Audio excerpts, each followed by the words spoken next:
Hey everyone, it is October 30th, the day before Halloween, for those of you who celebrate Halloween. And we are here for the Splinterlands Town Square. I don't have too many updates for you guys tonight, saving hopefully some of those for next week for the town hall. But the main point of the town square in particular is to talk to the community, answer questions. We could even bring some people live on the stream if they want to ask questions, using voice chat. But otherwise, we can do it through the Discord town hall channel. So we'll get to that in a little bit. First, Ron had mentioned in the channel we are having some issues with YouTube. So currently, this is not being broadcast to YouTube, but it's still, I believe, on Twitch and some other platforms. Hopefully, we'll get that all sorted out by next week. In the meantime, I mean, everything is still kind of, moving forward. Rebellion's moving forward quite well. In fact, there's been some talk internally of a fifth new ability that may actually end up getting added into the set that we hadn't announced yet. So we might ambush everyone with a little surprise additional ability for Rebellion, possibly. So I'll tease that out there. And one that the team thinks is really cool and important enough to put out now if it's ready versus waiting for a little later. And Land is coming along really well. I know apparently there's been a rumor that I was going to announce an official launch date for Land 1.5 on this town square. That's not true. I want to purposely wait until I'm like 100% certain we're going to be launching it before I give any dates on that. But hopefully next week on the Monday town hall, I'll have more information, possibly even a firm date for everyone that we can announce. So that's it. I mean, that's the updates. Everything's kind of going smoothly from a corporate side. We have continued to reduce our expenses significantly, gotten our company into a much better financial position. The strength of crypto and Bitcoin lately, that always helps us. So that's a bit of a tailwind for us. And I'm still looking into, fundraising, raising capital for the business. Although, that type of thing takes a while. So there's nothing to report specifically on that yet. But that's kind of it for the quick update for tonight. And we can get into questions. So before, again, players can post questions in the town hall channel in Discord. They can even, I think there's a way you can, indicate that you would like to actually come on air and do a voice chat if you want, and Ron will help me keep track of that, hopefully. I was going to answer, there were a few questions in the chat from before the town hall started, so I was just going to start with those while everyone else kind of starts putting their questions in. So the first one was from Dehoda. Can you speak more on the Chaos Legion pack and card burning? The price of Chaos Legion packs continues to fall. And I think some insight on how you and the team plan to give value to that set would be helpful. Thanks. So I don't have any, we haven't specifically figured out what we plan to do, but what I mentioned before, and I'll say again, is I really liked the DEC burning event we did back in May. And I was thinking the next one we do, and I'd like to do those more often. I was thinking the next one we do, probably maybe like early 2024, would be focused on card burning. I don't know if it would be specific to Chaos Legion or not, or just open to everything. But obviously, Chaos Legion would probably be the primary cards that would be burned, just based on their value. And it would have, similar types of rewards as the last event, maybe some new things added in there too. And I think if we can really get a lot of those cards off the market, it'll give the packs more value. And then also, Land 1.5 should be out for quite a while by then. And we'll be even quite well on our way to Land 2.0. So I hope that between all of that, it will give, just more value to all cards, most specifically the Chaos Legion cards that are the cheapest right now. And we'll see how that goes, right? That doesn't necessarily have to be the end of it. If that's successful and people like it, we can do that more often. We can do something different, so we'll take it one step at a time. But that stuff won't happen until, like I said, probably early next year, once Land 1.5 is out, and even hopefully 1.6. and rebellion and all that. Once all that's good, then we can start focusing on these other things. Another question from Maisie WSS. Is there any way to remove Rooney from OpenSea that are not actually purchasable? No, unfortunately, we looked into that early on when that first started happening. There does not seem to be any way to do that. It's very annoying. And, honestly, I expected OpenSea to be a little better than it is, considering, they're the main market and been doing this for a long time. But yeah, as far as I know, I can ask again and see if someone else has other ideas that the people that created our contract and everything didn't know before. But I'm pretty sure it's just not possible, and so that is what it is. The last of the pre-questions before I get into the new questions was from Roland Eden. Can the team increase the rewards for Modern League? Increase the probability of cards, reduce the probability of potions, purchase a battle pass to get additional chests, other rewards. Currently, 95% of the matches are in Wild and only 5% in Modern. This is equivalent to saying that there's no need to buy new card packs as long as you keep playing Wild mode. It's not a good sign for the company, right? Well, I mean, as far as 95% of matches being in Wild, that's just because the bots are in Wild, right? The community's voted to ban bots from Modern format.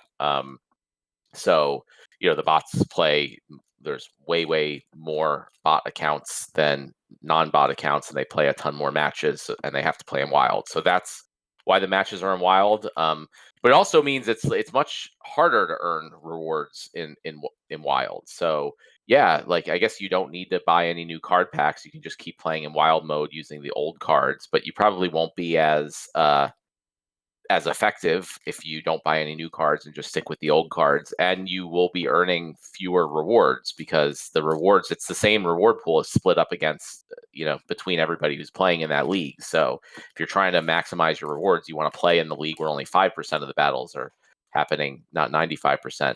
So I don't think it's a bad sign at all for the company or anything. But I'm definitely open to finding ways to increase or improve the rewards in general. And we've been, I've talked about in the past that we've had different ideas, and there's been suggestions from the community about how we can change up, the ranked ladders and how that works. So that's something that's like just generally always on the table is, thinking of new ideas for better rewards and incentivizing people to play ranked battles more. All right, getting to the questions in the chat.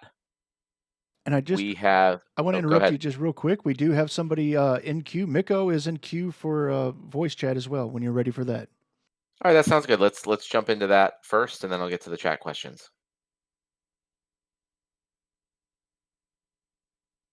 Oh wait, looks like he retracted. Nope. Never mind. Okay, then we won't get to that. Maybe he'll come back later, or someone else will come. Essence of Anarchony is asking, can we get the full breakdown of the stats for the 2 Rebellion promo cards at their different levels before the pre-sale is over? Yeah, no, that is a great question. It didn't, I hadn't thought of the fact that we only released the max level versions. So yes, I don't have those in front of me right now, but I'll ask the team to share that at some point before the pre-sale is over. Definitely, we'll also talk about it maybe next week on the town hall, but I'll try to get it shared before then. So sorry about that for those of you who wanted to see the stats at lower levels. Questions from Flowey about Land 1.6. Will development start right after the 1.5 release? What will it contain? Is it considered a difficult patch? Will it be closer to 1.5 or 2? And who will work on it? So yeah, I mean, basically, I just, as soon as like with anything we do, as soon as the initial release happens, we're just gonna keep working on things immediately afterwards. I'm sure there's going to be bugs and some stuff in production that we'll need to fix, so those will take priority. But we're just going to go right into the other features, and it's not going to. I don't think the plan is to just wait for like another big Land 1.6 release. It's really just like after 1.5 is released, we'll work on new features, and as soon as they're ready, we'll put them out. Grain LP is going to probably be the number one highest priority thing. I mean, I'm not super happy that we're planning on releasing 1.5 without the Grain LP, but I also don't think it's worth it to wait even longer to get that in. So But to me, that's one of the most important things, and one of the most exciting things overall about land is the internal liquidity pools. So that's going to be, in my opinion, the top priority as soon as 1.5 is released, and that'll go out as soon as it's ready. As far as is it difficult? I mean, building our own liquidity pools, it's not something like new and innovative. I mean, there's liquidity pools all over the place, so we kind of copy and paste. But putting something like that out is still a project. You have to do it carefully, make sure it's correct, make sure there's no bugs or exploits. So I don't imagine it will be too difficult. And hopefully within no more than like a month, I would hope after 1.5 we would have the grain LP out, and everything else in 1.6 is, I feel like, of less importance than the grain LP. But we'll get to working on those right away. And those, I mean, they'll definitely be closer to the 1.5 release than the 2.0 release. I mean, 2.0 is going to be big. You guys will see the white paper or a draft of it pretty soon. So that's going to be a while before that's ready. But we're just going to constantly keep working on land in 1.5 over time while we work on 2.0. And as for who will work on it, I mean, Farpatrod's probably still going to be leading that project. But as Rebellion is done and we have more developers available, we're going to definitely get more people working on land and kind of focus on that as like our next real major project going forward. Question from Young Eagles. There's been discussion on changing end of season rewards to something else. What are your thoughts on this, Matt? I mean, I'm fine with that if the community wants. Like I said, I've been like hesitating to just change rewards or like do little changes, and I'd like to at some point kind of do a bigger change to how ranked works in general, which would also include end of season rewards. My guess is you're talking about leaderboard rewards and not chest rewards. But yeah, if the community wants to do Rebellion packs instead of DEC or really anything else, I'm open to that. We can probably do it through the proposal system to see if the community wants it. But it's fine with me. Let me see, scrolling down here. Question from Thorlock. With the recent divisions of the company, how does this affect GLS fractional node licenses that were promised after the GLX pre-sale to go to SPS license holders? I understand that sale stalled, but wondering what will happen. Can we please have the ability to lock SPS licenses? So I don't really know. I mean, one of the things is I'm specifically and purposely focusing just on Splinterlands. So all those questions have to go to Agrode or to the GLS team. I mean, I wouldn't think that anything that was promised or planned is changing. But I don't make those decisions, and I don't know the details or the timeline on it. And yeah, this has come up many times. The ability to lock all sorts of different assets. And it's really just a matter of priorities. But again, I hope once we get these main things done, being land and Rebellion, we'll have a bunch of people freed up to start working on some of these smaller things that haven't gotten in the past, and locking of licenses and everything else will be part of that. There was one question right above that one that was not prefaced with question, but he doesn't speak English very well, so.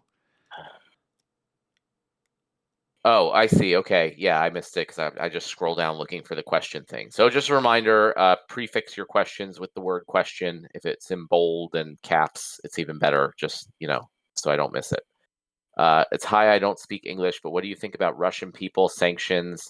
Can I take Splinterland, my money, no problems? So if I understand the question, it's about, if you can take money out of Splinterlands, I guess, or put money in. As far as I'm aware, you should be able to, and that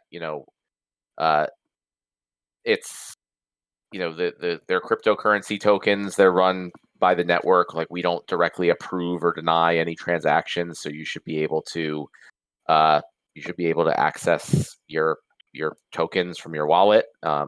There's no way we even know that you're from Russia, and you can just publish transactions to the blockchain, even if for some reason you're not able to access our website directly. So I haven't heard of any problems related to Russian sanctions as far as dealing with Splinterlands tokens and assets. Question, Yaba, can you please stop kicking my ass in Modern? I'm not going to agree to that. But I certainly get my ass kicked plenty too. So, you give some, you get some. Lewis right above there. Crap. Sorry, I got messed up here. All right, Lewis 88. What's your thoughts on the switch the Wild to so-called vintage and remove the modern sets out of this? If people want to play modern cards, they need to be forced to play modern. Yeah, I think that was. I mean, I'm sure other people might have suggested it, but I also suggested that at some points or thought about that. I'm again, like if that's what the community wants, I'm totally fine with it. I think it makes sense. You know, in certain ways, and there's probably pros and cons. So if that's something someone feels strongly about, I'd say that's something that would be good for the proposal system to be used for, and see if the community agrees. And if the community wants it, I think we'd be more than happy to implement it. Yeah, I mean, and as far as bots go on that one, like I guess that would probably mean that starter cards wouldn't be usable in wild format then, since the starter cards are always the modern card sets. So that that could be a benefit in that it would require all the bot accounts to actually own or rent cards in order to play, even beyond the fact that you don't get rewards or you get reduced rewards. So, again, I'm open to it if that's what the community wants. Question from Paul TRX. Some clarity on research points would be nice. If I need research points to level up a building, will I need to do that research twice if I have plots in different territories, or once for my account so it will apply to all plots no matter what territory they're in? Yeah, so you don't need research points to level up any of your buildings. Research points only go toward the Secret of Praetoria project, and they apply to the Secret of Praetoria project in their territory. So if you have plots across different territories that are earning research points, they will apply toward the Secret of Praetoria project in that territory. So you may be contributing to the project in different territories, which is fine. It just means if one of those territories, unlocks the secret before the other or hits a milestone, you'll get those, the portion of the rewards there for the amount that you contributed in that territory. But if in the other territory, we'll need to wait until the next milestone is hit there. So hopefully that's clear. Like, so you won't. Research points are not like, they're not a tradable resource or anything. They just kind of accumulate in your account for each territory and automatically get put towards that secret project, and you'll just automatically earn rewards once your territory as a whole reaches different milestones in the secret project construction. So hopefully that covers it. Question from J-Man. Can you speak to your current thoughts on the importance for the DAO to hire Claiborne? I've been on the fence and voted no. Maybe you can help me understand why this is so important right now, and I would consider changing how I voted. Yeah, I mean, so I guess the main thing is, for up until now and including now, the Splinterlands company has been basically managing the DAO, taking care of anything that the DAO needs to do, making sure things get implemented, making sure funds get paid, dealing with whatever tournaments, all that stuff. And that's not something we should be doing. And it's not something like we're in as much of a position to do going forward. So I think it would, rather than the DAO just kind of be hanging out there with no one that like specifically works for it and taking care of whatever needs to be done for the DAO, I think it would be very beneficial to have for the DAO to say to appoint someone to just take care of all these types of different things that may be beneficial for the DAO. So it's, I guess, not the end of the world if the DAO doesn't do that. And I'm open. Like, to me, it's fine. Whoever the DAO wants to pick to do that. Clay is just someone who came to me specifically and suggested that he would be interested in that. So that's why I wrote the proposal. There wasn't like a whole bunch of people. No one else mentioned it to me or came to me or said anything about being interested in doing that. But if if someone else wants my help, or I'd be happy to help them, or wants to submit a proposal on their own, that's fine. But I do think it is important for the DAO to start, considering itself its own separate organization, and it needs to be able to stand on its own and manage things on its own, and it needs somebody to do that. So I do think it is important.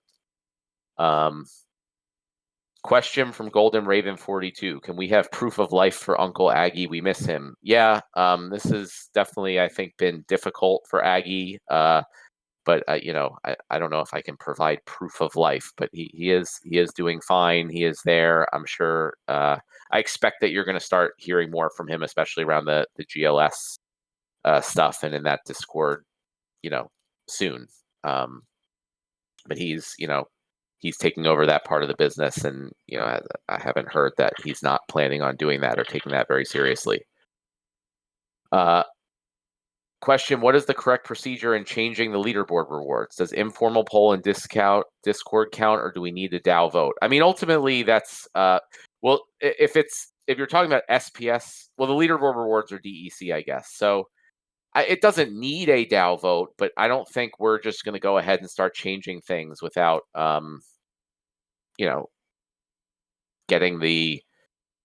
getting the real temperature of the community on that type of stuff. And I think the whole Dow proposal system is a great way to do that, right? I mean, having a informal poll in Discord, not everybody's in Discord, or certain people might be in Discord at the time we do the poll. It's really hard to actually get a feel for what the community as a whole thinks, whereas the proposals are a great way to do that. So I would suggest going the proposal route. And, you can see if the community overwhelmingly feels that a certain change should be made, then we'd be happy to do it. Scrolling down here. All right, we got some long questions from Icy Flow. Post Rebellion, can we go to a weekly card release with 30 days to buy, or mini sets every 3 months and a monthly promo card? It will be reliable revenue that most can afford. Seems easier to balance and develop cards this way. It's really not. It's actually pretty difficult to split up the sets, and would there be different packs for each of those? So we've kind of looked at that in the past. I mean, I didn't spend too much time on it, but it's difficult, and having something that we have to do every 30 days, that just distracts the team every 30 days. And it's we'd have to build out a system that could automate that, or even every 3 months. So it creates a lot of extra work for us to have something to release and monitor on a regular basis. And then it's hard, these mini sets,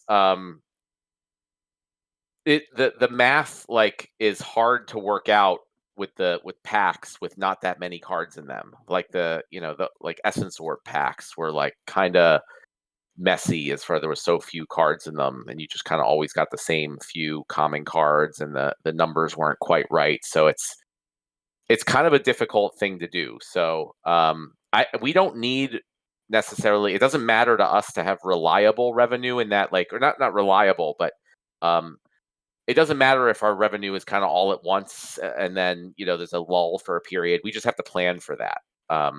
So, as long as when we are planning for that, definitely. So it's not going to be better for the company if the revenue is roughly the same every month versus a big sale and then a lull for a while. So it never really seemed worth it to us for the extra work to do that. But I do want to do promo cards, not monthly, but every 3 months. And it might not just be a single promo card, maybe a little set of promo cards, 4, we've done for some things in the past. So that'll add a little excitement, I guess. And I guess the next part of the question is, can reward cards be released in a similar fashion? So yeah, reward cards are something we may be able to do more in that way, because they're not in a set in packs and all that stuff. So reward cards we may be able to release in pieces over time, rather than in a big lump. So that's something we may look into for the Rebellion reward cards. The third question from Icy Flow: with the biggest unknown and hesitation of people voting for the Claiborne proposal being the duties and responsibilities of the Dow steward, can you agree to submit a new proposal in 3 months to properly define the role and offer a new contract to Claiborne and void the current one? So we give him 3 months to figure out the role and properly define it. In the event the proposal in 3 months fails, a new job position will be posted for the role, and Claiborne will continue the role till the position is filled and voted on. I mean, I'm not sure I need to necessarily even do that. I mean, the community anyone can make a proposal to end that contract or change that contract at any time. So, I'm happy to do that in the future if people feel like, there's things that need to be changed or it's not going well or someone else can. But it's like, it's a very flexible thing here. I hope, and I hope people don't see it as like this is how it's going to be forever if this proposal passes. And I think, I agree. Like after a few months of doing it, we should be able to very clearly see like what he's needed to do, and define the role more. So, yeah, if the community wants to put up a new proposal with more clearly defined roles, that's fine, and I'd be happy to support that or help with that. Okay, let me see here. Question from Key to the Gate regarding possible card burning event. What are your thoughts of card crafting? GU, I guess that's Gods Unchained, uses such mechanism now where certain crafting recipes are followed in order to burn some exact old cards in order to get certain new cool promo cards. This could be done in Splinterlands with crafting recipes or simply having promo card for card burning event. Yeah, I mean, one of the things I would like to do is, I talked about doing promo card releases, around quarterly. So I have been considering like promo cards could be part of the rewards for the next burning event, for the card burning event. I'm not sure. I mean, we are going to have a crafting system for new cards, and that's going to be part of the land expansion. I don't think we're not planning to do something of like burning existing cards in certain ways to craft other cards, but giving out promo cards for the burning event is definitely something I'm thinking about and would like to do. Yeah, and I do want to make sure generally, like if we do a card burning event, that it's going to be well worth it for people to burn, especially like at least the cheaper cards, and like the Chaos Legion reward cards and those. So for people who I've been buying those up on the market like crazy, mostly for me to use on land, but also I expect they can potentially be burned in this event for a lot of cool stuff that'll be more valuable than where they're at the cheap prices. Well, VC Dragon has a question. When land live? Will it be live this year? Yeah, so I mentioned I don't have a specific date that I can announce right now. It will definitely be live this year, hopefully on the sooner side rather than later side. Question from Young Eagles 95. Approximately when will we get an updated roadmap, just so we have an idea of what's in the pipeline after Land and Rebellion launch? I don't plan to make an updated roadmap until after Land and Rebellion launch, but that's one of the first things we're going to work on. Like, the company will work on at the end of the year or early next year. So I'm looking at like January. We'll try to give a roadmap for 2024.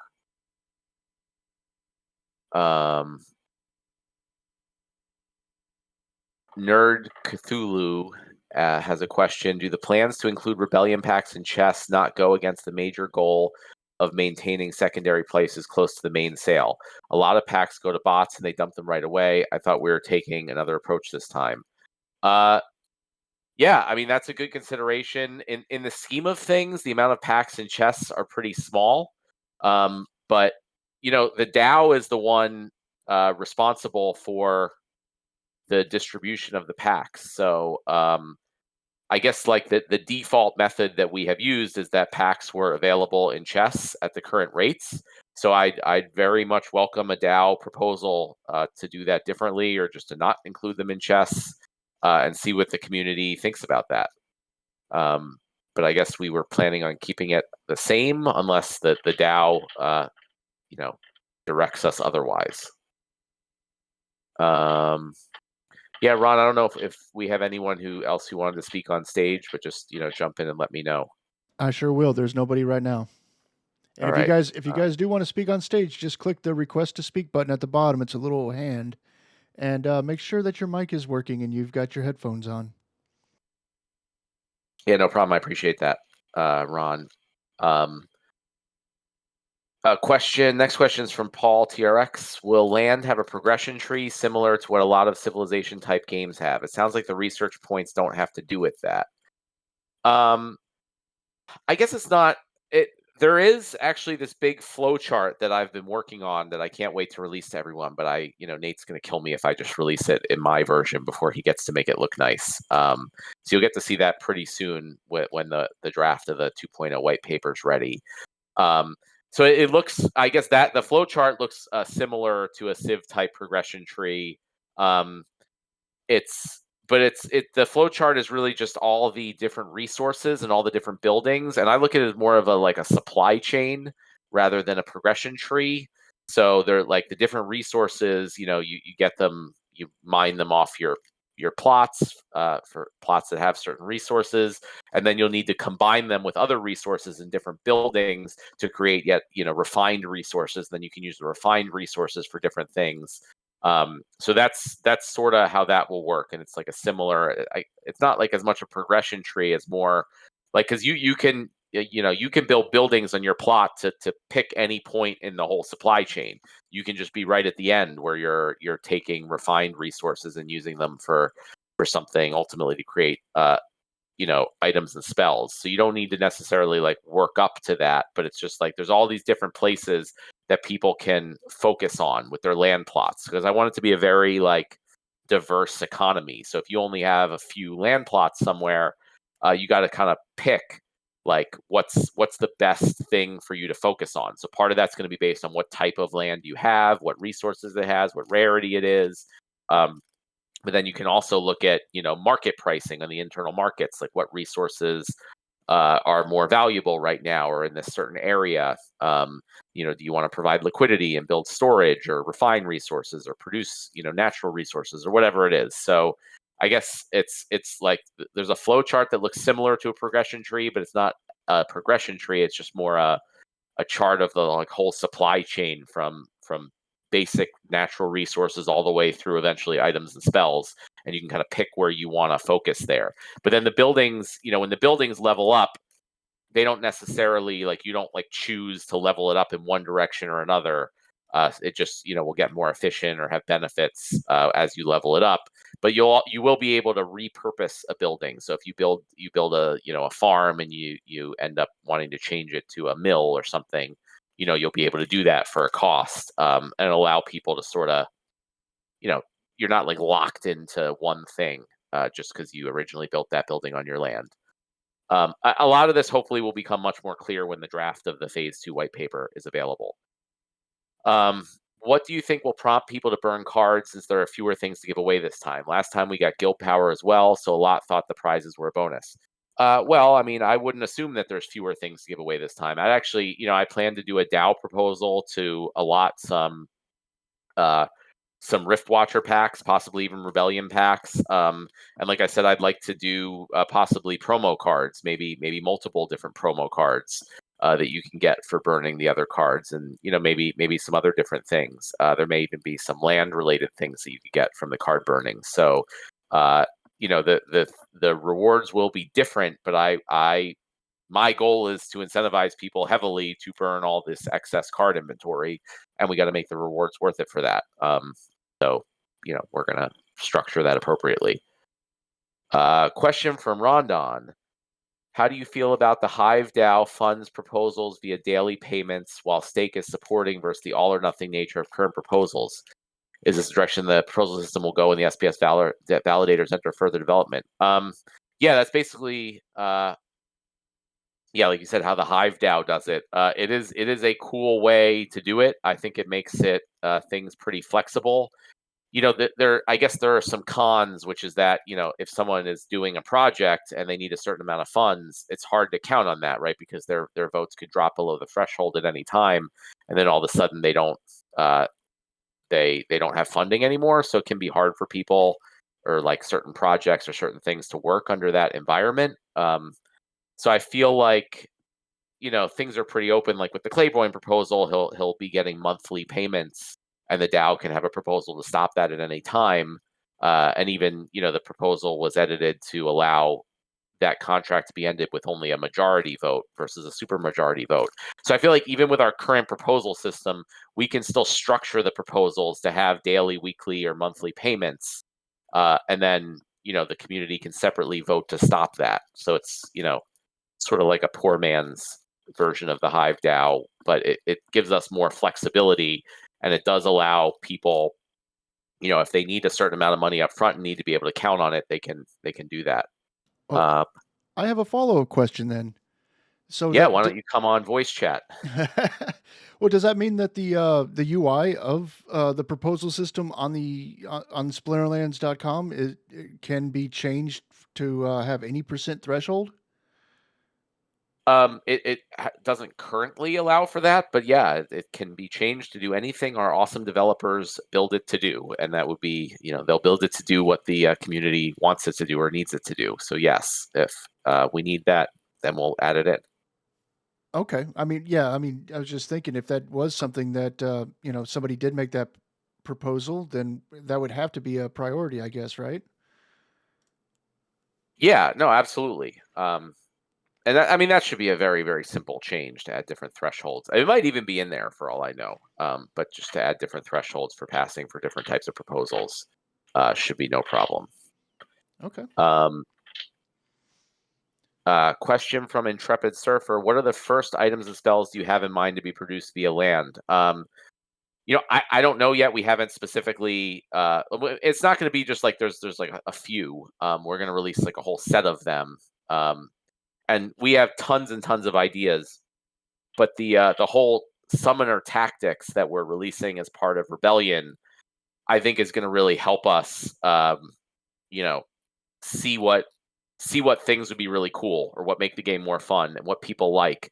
And I think that's the type of stuff we're going to focus on with items and spells. So I intend for the focus to be things, but the whole idea is like you pick your teams, then you see both teams on the battlefield, and you have to sort of play out the battle in your mind and guess how it's going to go.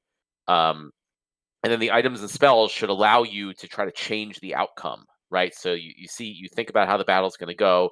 You see, oh, it might not be going well for me for these reasons. What items and spells can I use that will change that will affect how the battle plays out in a way that benefits me? And also, try to anticipate and counter what your opponent does. So what we have like hundreds and hundreds of different cool ideas, and we're going to be experimenting with a lot of them with the summoner tactics. And then, the items and spells are going to take the summoner tactics to an entirely new level of like way more options, way more cool things, and should make the game way more fun, hopefully. Question: has salt been added as an official resource in Land 2.0? Not yet, but I would definitely like to add it. So I have a bunch of different ideas of how it can be added in. I just honestly haven't gotten much time for the Land 2.0 stuff yet. There's just so much going on with restructure of the company and reducing expenses and just figuring out everything. I just haven't gotten to it, but I do want to release the first draft of Land 2.0 around when Land 1.5 launches, and I've mentioned that I don't think that's too far away. So my hope is that in that draft, Land will be Salt will be in there, and hopefully it'll be something pretty cool that you guys will like. I did kind of have a thought that we'd add Salt in as something you could earn, but it doesn't do anything, just so people will be salty about getting all the salt. It doesn't do anything, but I'm not sure we're actually going to do that, and we'll probably have it be used for something. We do have 2 people in the voice queue now. Oh yeah, all right. Let's get them on, and let's also probably like stop the questions. I don't know how many there are, but I can't run too late today.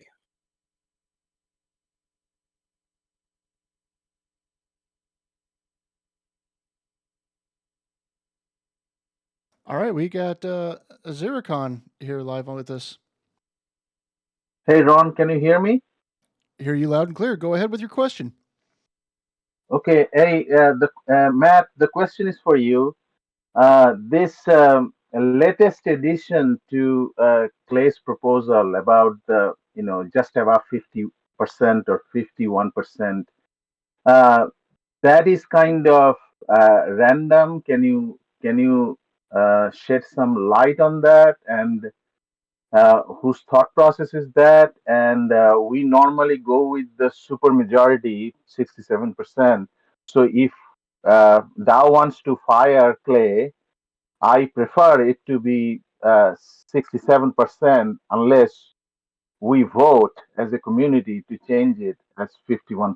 What's your thought on that? Yeah, well, I mean, it's part of this proposal. So if this proposal passes, that's effectively the Dow saying that they agree to that stipulation, among everything else in the proposal. The reasoning, I mean, this was brought to me by Clay, and he said that it was suggested by some community members. I don't know who specifically, but the reasoning seems to be that I kind of touched on this earlier. A lot of people feel like, once things are put in place and done, they seem sort of like permanent, and it makes people a little hesitant to try things out because it seems very difficult to undo them in the future. So this would make this a little bit easier to undo and more like allow it to be some people who might be on the fence about it could hopefully feel a little more open to giving it a try, understanding that it will be easier to undo it, if they feel like it's not going well. And then also Clay said, he doesn't feel comfortable representing the Dow also if more than 50% of the people, don't want him there, right? So, it would be something like where 33% or 1/3 of the SPS token holders could just keep him in this position when the majority doesn't want him there, and that's a difficult position for Clay or anyone to be in. So that's why I kind of agreed with that and thought it would be a good stipulation. But ultimately, again, like someone you could suggest a proposal to change that stipulation, assuming this one passes. If you feel like it should still be a supermajority, you can make a proposal to change that piece of it or anything else. So that's the thought process behind it. Oh, all right. Thank you so much. Isn't Clay the nicest guy? Yeah, I think he would be a good candidate to have. Yeah, who would propose that? Like, you guys can fire me with 51% vote. Who would propose that? Yeah, I mean, it makes sense though. Like it'd be a weird position to be in where he represents the Dow, where the majority of the token holders don't want him there representing them. Yeah. So I get Thank it. you, Matt. Thank you, Matt. Hope things are going well with you. Thank you. Thank you. You too. Yeah. All right, and next up we have Aftersound. He has decided to come here to sing us a question. Hey, Matt, Ron, can you guys hear me? Loud Yep. and clear. I wish I was ready to sing this one to you, but I'll do my best. So, Matt, myself and several other folks got together this past weekend just to do a little casual meetup. We streamed a bunch of tournaments and just had a good time, and found that it was really re-energizing after how difficult, the past couple of months, maybe even just this entire bear market has been. And so I think it's inspired a lot of other people to try and plan some meetups here and there. My question for you is, if we were to try and do or plan a meetup near where you're located, would you be interested in joining? And again, this would be not Splinterlands official, but just something that's more casual and obviously maybe planned around your schedule. Because I think, like I said, the vibe, the energy was really good, and I just think it could be something that would be kind of like an unofficial Splinterfest and have a guest appearance by you. So just putting that out there, but of course, no pressure. Oh man, I would 100% do that. I love meetups. I've been going to crypto, like Bitcoin and crypto meetups in the Philadelphia area since like 2017, and I try to go as often as possible. Still, they have a bunch in this area.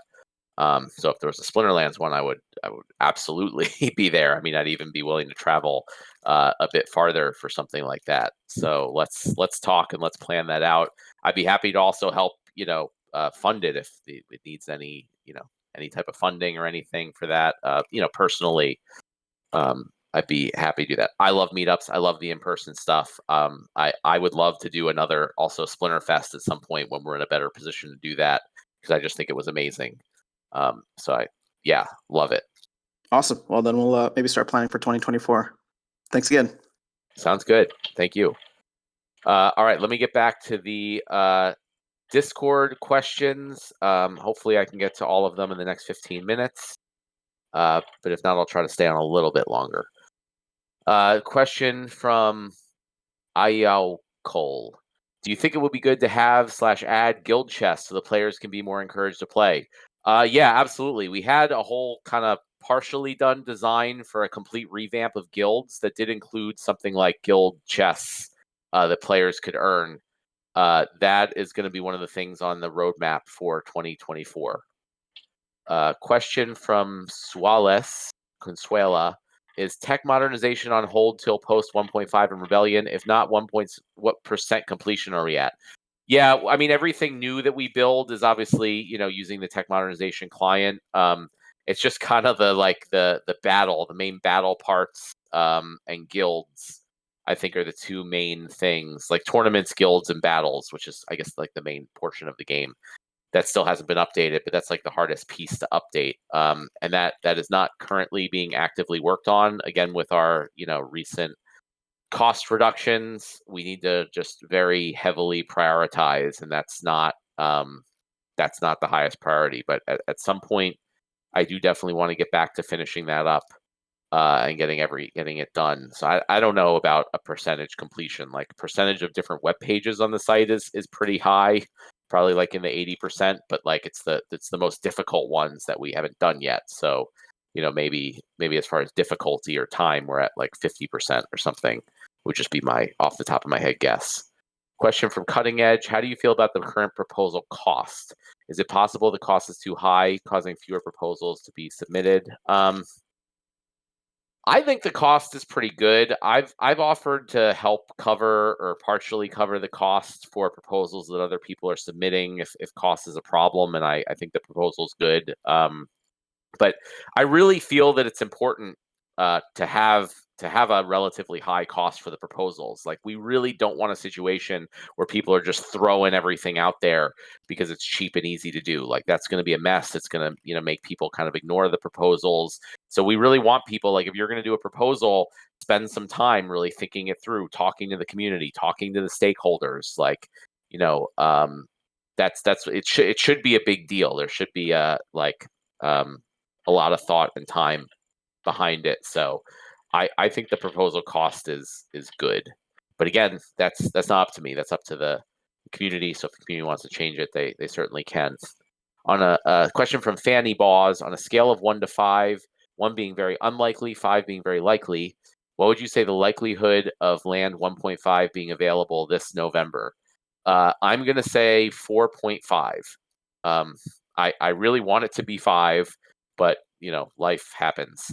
So yeah, the goal is to get it available in November, and even before the launch of Rebellion. So yeah, I'll put it at 4.5. Question from Paul TRX: thoughts on land producing consumables and not just land card items and spells? Yeah, I mean, absolutely. I think there's opportunity for land to produce all different sorts of stuff. I feel like land is like, obviously there's a very concrete thing of 1.5 and 2.0 and producing the items and spells and all that. But generally, land is sort of this general thing of like all the new stuff we plan to do on the game is probably going to revolve around Praetoria in different ways, including like boss fights and other cool things. So, item and spells are going to be the main thing. Some of those may be consumable. Like, we haven't gone through all the we haven't made any final decisions or designs for items and spells, but there's definitely going to be other stuff that you can produce on land. I mean, just the main resources that you produce on land are themselves consumables. But I definitely want to like integrate land with all the other parts of the game, not just through items and spell cards. So yes.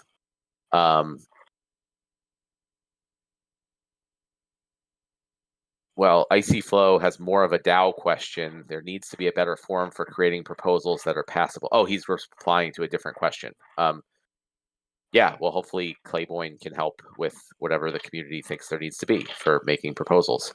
Another question from Paul: how is the Hive DAO proposal going? Have you figured out what you want to ask for from that? I plan that to me is more of like a last option. So I want to, I was going to kind of wait till closer to the end of the year or early next year, see where things stand and see if it makes sense to put a Hive DAO proposal. I think that's going to be, even though obviously our game's on Hive, it's the biggest thing on Hive and it's extremely important to Hive. I expect that's going to be a difficult one to get through. So I wanna really wait and see if we actually need it, or figure out how to make it make sense. And I have been talking to some of the stakeholders and getting their feedback. There's definitely some support, but I was kind of we're not like we're not desperate right now. Things are going pretty well actually, financially for the moment. So I was waiting for a little later before I do a Hive DAO proposal. Farpatrod responds 9 on the scale of 1 to 5. All right. Well, Farpatrod's the one who's going to make it happen, so I'll go with his number there. Question from Axler Twinblade: thoughts on unlocking soulbound cards, cost being reduced by burning up to an equal amount of BCX of the exact same card to make sure the card's tradable liquidity remains low. A common card's unlock card could be reduced 50% by burning an additional 400 BCX of that card. I'm not sure I follow the exact details of that. Why don't you DM me with a little more specifics? He's saying that instead of unlocking a card for X amount of DEC, you get a 50% discount if you burn a bunch of that same card as well while unlocking it. So, if you want to unlock a common card, you could a max level common card. You could burn a max level common card and get a 50% off the DEC cost to unlock it. Yeah, it sounds like he's saying the same exact card. I mean, because you can already burn cards and get DEC from it, and you can just apply that to the cost to unlock the other cards. Either way, I'm always open to ideas. Most of our ideas that we have in the game have come from community members. So I'm saying just it's hard for me to think through these things live while I'm, on air on one of these things. So anytime anyone has a kind of involved idea to consider, message me. I love to read about these things and consider them. And when I have more time and mental energy to spend on it. Question from 1258. When Splinterfest number 2? Yeah, well, we just happened to talk about that.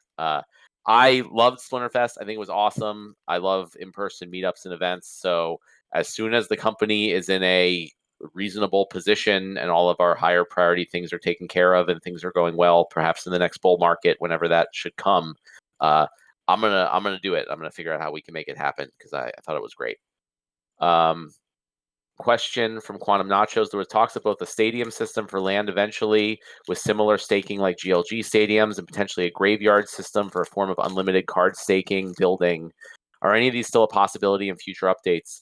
Yeah, I was thinking of a stadium system for the way to distribute the SPS rewards initially, but actually more recently, just looking at the state of the ecosystem, I was actually thinking of proposing, putting a DAO proposal to just stop the SPS rewards for land completely in phase 2.0 and just not have SPS be one of the rewards that's given out from land. I mean, in 2.0, there's going to be so much stuff to get from land, so many resources, so many different things you can do that I feel like the actual SPS earning piece of it is going to be so small and inconsequential anyway in the scheme of things that it might be better to just reduce the inflation rate of SPS, take out that however many million a month pool, just to help the supply demand ratio there. So that was one of the things I was going to plan to propose to the community. Obviously, if the DAO wants SPS to continue to be given out through land, then we'll go ahead and build out that stadium system for it. But if not, I kind of think it would be better just to get rid of that whole SPS inflation pool entirely, and have land focus on all the other cool new land stuff. As far as a graveyard system, the plan is actually that currently you'll be able to stake unlimited cards on the Secret of Praetoria project. So we talked about research points earlier. The research points goes to researching the secret project, but you'll also need worker cards and resources to actually construct the project. The research points won't construct the project. I look at it like I mentioned this before, but I'll say it again for the people who might not have been listening whenever it was. It was a long time ago. I look at the whole Secret of Praetoria project like the movie Contact. If you guys ever seen that movie, where basically they receive a message from outer space from aliens, And like first they have to spend all this time like figuring out what the message is and how to decode it and what it means. And eventually they figure out, this is going to be some spoilers here, so I apologize if people haven't seen Contact. But they figure out it's to construct this thing, and they don't know what it is. And so that's how I see the whole secret of Praetoria research project, as like you have to get these research points, and once you get enough research points in your region, or sorry, in your territory, you kind of like figure out how to build the next part, the next phase of this thing, and you don't know what it is, this big construction project. So once you hit the next threshold of research, then players will need to stake worker cards and DEC and all the different land resources in there also to actually construct the thing. And that will help you earn the rewards too. So you'll get rewards by contributing research points and cards and resources and everything. And that I plan to allow unlimited cards, unlike the buildings, which only have 5 slots. People will be able to do unlimited cards. But I was thinking that only max level cards would be allowed to be like, strong enough to work on this project. So you can, there's no limit, but you can't do like 10 million level 1 cards. So, and I'm hoping that will since hopefully the research project will be very popular and a lot of people will want to contribute to it, that should hopefully get a lot of cards contributed. Sorry, that was a long one, but the land stuff is really cool, and I'm happy to get to talk about it a little bit before the full white paper draft is released. Question from Flowey: what do you think of earning or buying recipes for various actions around land or guilds, which could be used to craft items and spells? Only people who bind the recipes to their accounts can ultimately use them and craft what they have inscribed to them using land resources. They can be undefined at first, just rare, epic, and legendary sealed recipe scrolls at first and later revealed. Yeah, I mean, we haven't specifically figured out all the details for how exactly item and spell crafting will work. That's phase 3 of land. There's like a lot of that in land phase 2 white paper, so you can kind of see how the resources kind of go toward that. But I think there's all kinds of opportunity to do recipes and things like that for actually crafting the items and spells once that's ready.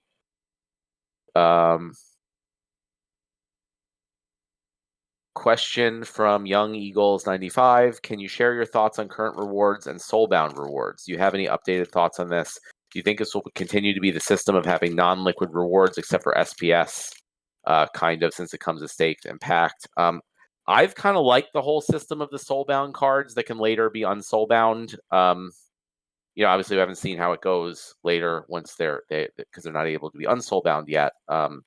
But I found that it's given me like a lot more incentive to actually play the game that I didn't have before.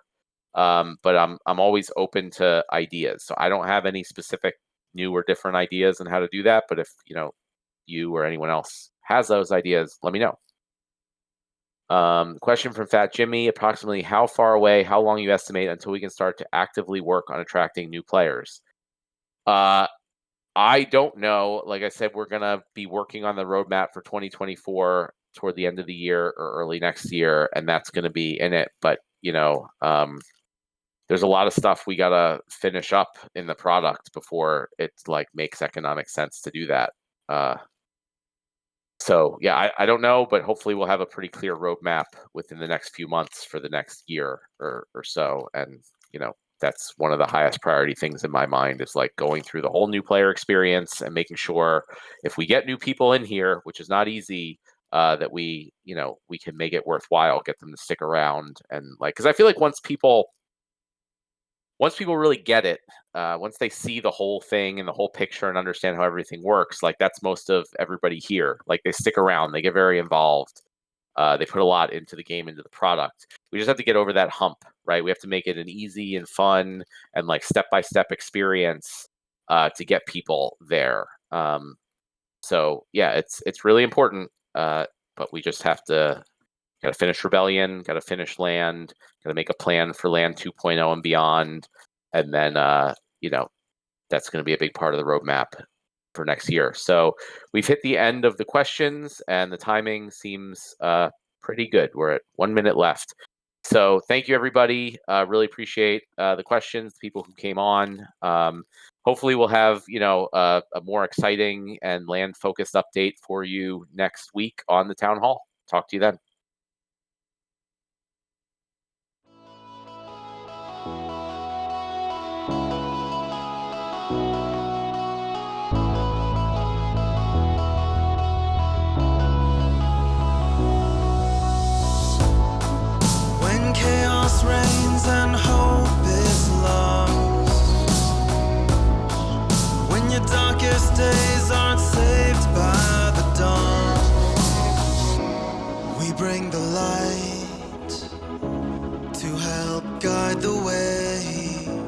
We are with you.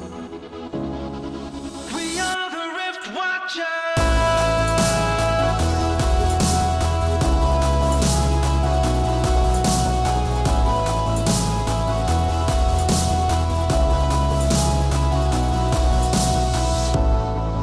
When your enemies have spread far and wide, when you're out of places to run and hide, follow the rules, help is on the way, we stand with you. We are the Rift Watchers.